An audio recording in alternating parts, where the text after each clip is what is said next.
एरिंडोर की छोटी पूरे इलाके पर मंडरा रही थी, आसमान पर एक कटी हुई निशानी की तरह।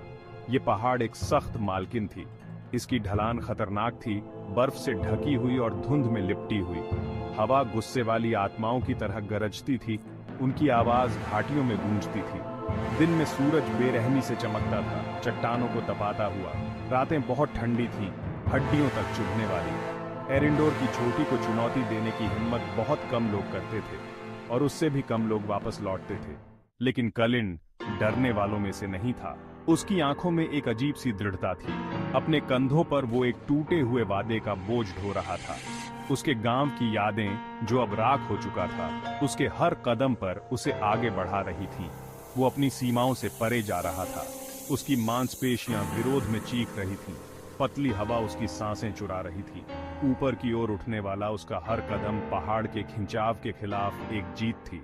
उसे उनकी यादों की लपटों में चेहरे दिखाई दे रहे थे। गांव वाले, उनकी हंसी उसके कानों में गूंज रही थी। उसे चूल्हे की गर्मी, ताजी बनी रोटी की गंध याद आ रही थी। अब बस राख और खामोशी बाकी थी।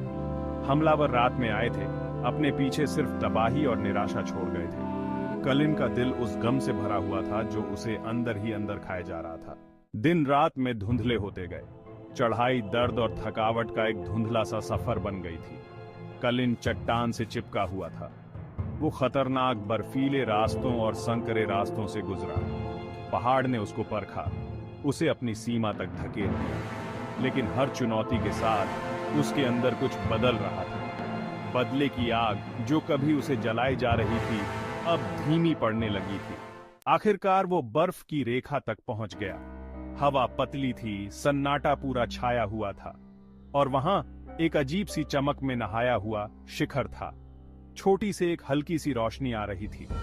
ये रोशनी एक अजीब सी ऊर्जा के साथ धड़क रही थी। कलिन के थके हुए अंगों में उम्मीद जाग उठी। क्या यही वो जवाब था जो वो ढूंढ रहा था? वो ज्ञान जिसकी उसे इतनी सख्त जरूरत थी। आखिरी पड़ाव सबसे कठिन था। उसका शरीर आराम की गुहार लगा रहा था, लेकिन कलिन खुद से भी बड़ी ताकत से प्रेरित था। आखिरकार वो खुद को पठार पर ले आया। उसके सामने एक प्राचीन मंदिर था, जो पहाड़ के बिल्कुल बीच से बना हुआ था। ये एक ऐसी जगह थी जिसे समय भी भूल गया था, फिर भी अजीब तरह से जानी पहचानी थी। हवा में एक अदृश्य ऊर्जा गूंज रही थी। कलिन ने अंदर कदम रखा। मंदिर खाली था, फिर भी अजीब तरह से जीवंत था। खामोशी बहुत कुछ कह रही थी। ये शांति की, स्वीकृति की फुसफुसाहट थी। बदले की इच्छा, जिसने उसे इतने लंबे समय तक जीवित रखा था, आखिरकार खत्म हो गई। वो मंदिर से एक बदले हुए इंसान के रूप में बाहर आया। पहाड़ ने उसे पूरी तरह से नंगा कर दिया था। इसने उसे क्रोध की निरर्थकता, ताकत का असली मतलब दिखाया था। अब ये बदला लेने के बारे में नहीं था। ये उस चीज की रक्षा करने के बारे में था जो बची थी। ये फिर से निर्माण करने के बारे में था। ये उन लोगों की यादों का सम्मान करने के बारे में था जिन्हें उसने खो दिया था। कलिन एरिंडोर की चोटी से नीचे उतरा। वो अपने अंदर पहाड़ के ज्ञान को लिए हुए था। वो अपने साथ उम्मीद के बीज ले जा रहा था। वापसी का सफर भी उतना ही कठिन था, लेकिन उसके कदम अब हल्के थे। उसका मकसद साफ था। वो फिर से निर्माण करेगा। वो उनकी यादों का सम्मान करेगा। वो अपने भविष्य की रक्षा करेगा। आखिरकार वो एक योद्धा था। यही उसकी असली ताकत थी।